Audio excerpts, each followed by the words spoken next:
प्रश्न प्रश्न हिमालयी नदियाँ पूरे वर्ष प्रवाहित होती हैं, जबकि प्रायद्वीपीय नदियाँ मौसमी बदलावों के प्रति संवेदनशील क्यों होती हैं?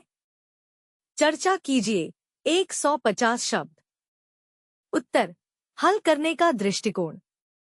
हिमालयी नदियों और प्रायद्वीपीय नदियों में अंतर स्पष्ट करते हुए उत्तर दीजिए। हिमालयी नदियों के वर्षभर प्रवाह बनाम प्रायद्वीपीय नदियों के मौसमी परिवर्तनों के जिम्मेदार भौगोलिक कारकों को बताइए। उचित निष्कर्ष दीजिए। परिचय।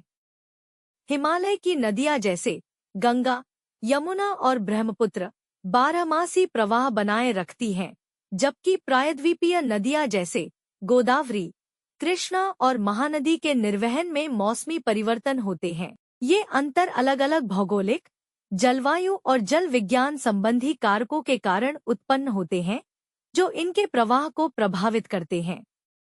मुख्य भाग। भौगोलिक कारक। हिमालयी बनाम प्रायद्वीपीय नदियों का प्रवाह। उत्पत्ति का स्रोत और जल आपूर्ति। हिमालयी नदियाँ। ये नदियाँ हिमालय के ग्लेशियरों और बर्फ से ढके क्षेत्रों से निकलती हैं, जो पूरे वर्ष निरंतर जल आपूर्ति सुनिश्चित करती हैं। उदाहरण: गंगा नदी गंगोत्री ग्लेशियर से निकलती है और ब्रह्मपुत्र नदी तिब्बत में चेमायुंगडुंग ग्लेशियर से निकलती है। गर्मियों के दौरान पिघलते ग्लेशियर उनके प्रवाह में महत्वपूर्ण योगदान देते हैं, जिससे कम वर्षा की क्षतिपूर्ति हो जाती है। प्रायद्वीपीय नदियाँ।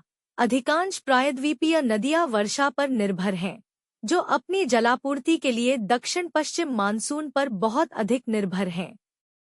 उदाहरण: गोदावरी नदी पश्चिमी घाट के त्र्यंबकेश्वर से निकलती है और कृष्णा नदी महाराष्ट्र के महाबलेश्वर से निकलती है। गैरमानसून महीनों में वैकल्पिक जल स्रोतों के अभाव में ये नदियाँ प्रायः सूख जाती हैं या इनका प्रवाह कम हो जाता है। जलवायु प्रभाव। हिमालयी नदियाँ। हिमालयी क्षेत्र में आर्द्र और उपोष्णकटिबंधीय जलवायु सर्दियों में हिमपात और मानसून के दौरान वर्षा की निरंतर आपूर्ति सुनिश्चित करती है।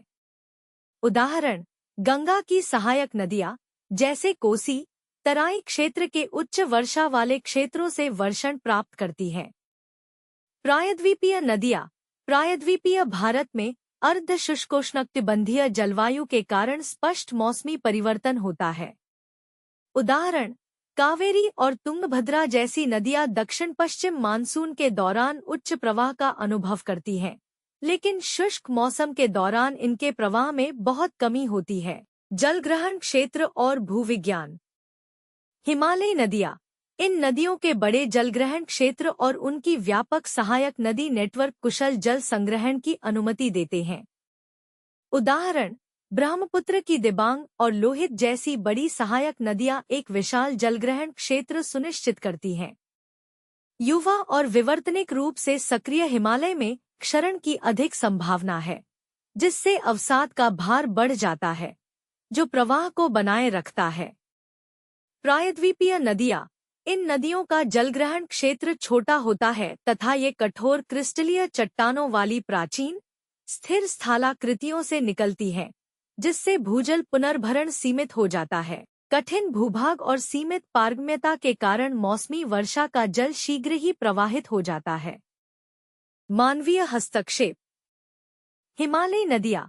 हिमालयी नदियों की बारहमासी प्रकृति उन्हें सिंचाई और जल विद्युत परियोजनाओं के लिए उपयुक्त बनाती है, जिससे प्रवाह को विनियमित करने में मदद मिलती है।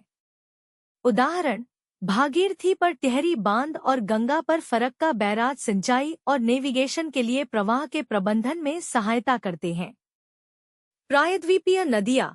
सिंचाई और पेयजल के लिए मानसून आधारित नदियों पर अत्यधिक निर्भरता उनकी मौसमी प्रकृति को बढ़ा देती है। उदाहरण: महानदी पर बने हीराकुंड बांध में ग्रीष्मकाल के दौरान प्रायः भंडारण स्तर कम हो जाता है। निष्कर्ष: हिमालय की नदियां हिमनदों के पिघलने, बड़े जलग्रहण क्षेत्रों और अनुकूल जलवायु परिस्थितियों के कारण अपनी बारहमासी प्रकृति को बनाए रखती हैं, जबकि प्रायद्वीपीय नदियां मानसून पर निर्भरता, भूगर्भीय बाधाओं और छोटे जलग्रहण क्षेत्रों के कारण मौसमी विविधताओं का सामना करती हैं। ये अंतर असमानताओं को कम करने और स्थायी जल उपलब्धता सुनिश्चित करने के लिए नदी को आपस में जोड़ने जैसे प्रभावी जल संसाधन प्रबंधन की आवश्यकता को रेखांकित करते हैं।